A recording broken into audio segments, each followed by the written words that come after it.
Hello everyone. Welcome to Keerthi's FinFo NRI community. I'm CS Keerthana. I live in Dubai and I run the consultancy, a firm which is specialized in NRI services. I have done my CS from India and I'm a CMA strategic level and also a SEBI registered overseas MFT.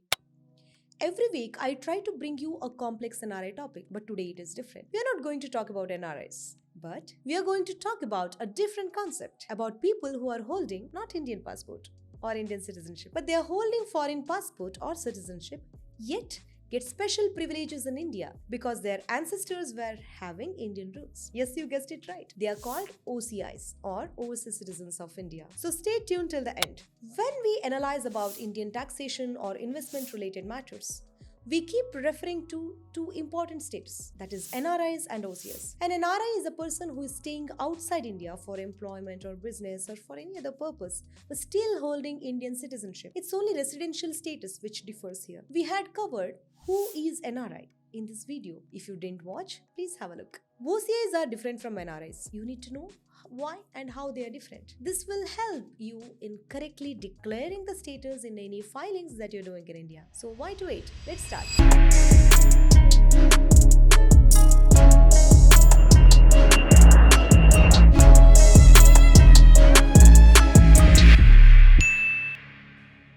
Let's begin with one basic question. Who is OCI? OCI means a person who is holding foreign passport or citizenship, but his or her ancestors were having Indian roots. In other words, they are the ones who had been described, or they are the one who had applied for OCI card under Section 7A of Citizenship Act 1955. You see, in 2005, Government of India, it had introduced a scheme to issue OCI card based on Citizenship Amendment Act 2005. And as per that, all eligible categories of people could apply for OCI card and stay in India for any duration. That means even indefinitely. The main reason was increasing demand from developed countries, that is especially from North America, to introduce dual citizenship. But we all know Indian constitution doesn't allow that. So government had to come up with some provision where people having Indian roots but holding foreign citizenship get some benefits. That's how it all began. So PIO scheme was abolished from 2015 and now OCI scheme came into existence. But remember, OCI has certain benefits, but it should not be misconstrued as dual citizenship. OCI and Indian citizens are not placed on equal pedestal. An Indian citizen will have political rights and other rights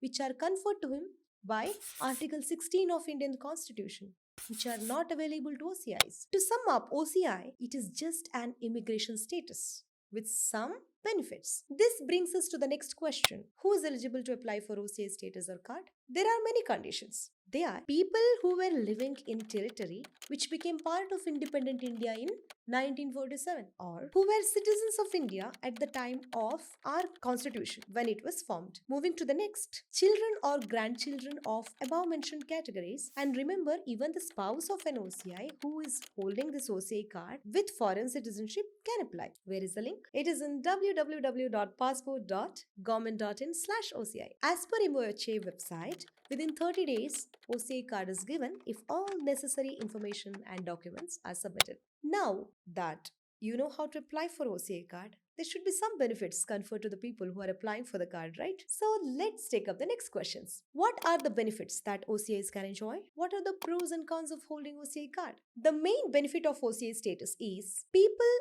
who have this can have lifelong visa in India. Yes, they can visit India multiple times for any purpose. They can come to India anytime for anything, stay indefinitely, and also work in India. They are not required to register with local police or FRO or foreign registration officers. Next, they enjoy all facilities, whether it is in employment or work opportunities and even educational aspects, just like NRIs. With an exception of research work, remember, there are some restrictions placed onto them on research work. They don't need any special permission to carry out any activities in India. They also can practice certain profession, such as doctors, nurse, architects, lawyers, CS, and they also can appear for any kind of entrance exam to get qualified to practice in these areas. And just like NRIs, OCIs also have this important right That is, right of inter-country adoption of Indian children. Now that we know that OCIs don't enjoy all benefits conferred to the Indian citizens, that means there are some restrictions placed on. In this case, let's see what are they? What are the demerits? Like I said before, OCI can do jobs in private sector, but they can't apply for government jobs in India.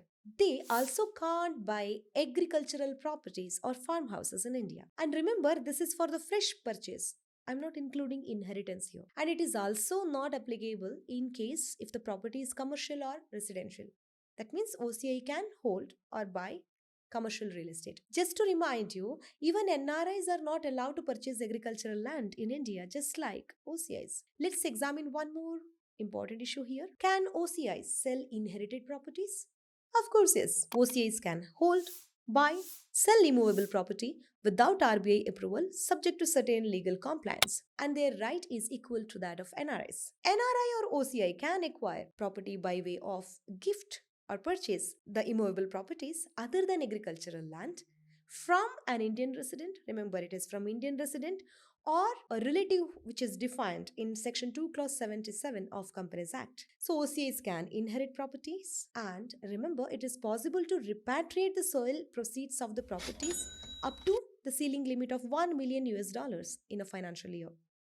In case if it is residential property, the sale proceed repatriation is restricted to two such properties. And this is about the sale and purchase of the properties. Let me know if you want a detailed video about this in the comment section. Let's move to the next point. Now, this is very important point. That is about the restriction. See, for OCIs, they can't contest election in India. They can't apply or hold some positions like judge or president other than government jobs. Political rights are denied. The logic is clear here because they might have had some Indian connection or roots, but their passport or citizenship is still belonging to another country. Right? Now let's move on to another important issue. That's taxation. Do OCIs need to pay tax? The answer lies in the residential status. In India, tax liability is all about residential status and other some rules which are specified there. If their status is deemed resident or resident, then of course they will be taxed. In short, OCI or NRI, they stand on same pedestal here because the law is treating them in same way. And remember, even with respect to the bank accounts, just like NRIs, OCIs can have FCNR, NRE, NRO. The last but not the least. Since in India everything is these days linked to Adhar, the question is, do OCIs need to apply for Adhar? Remember, if an OCI card holder had stayed in India for more than 182 days in the 12 months immediately preceding the date of application, and he has an Indian address, they can definitely apply for Adhar card. I hope you got brief idea about OCIs, do's and don'ts. If you have any doubts, please don't forget to ask in the comment section. And if you like this video, please share it in your friend circle and subscribe to this channel. See you next time with another interesting topic. Till then, bye bye.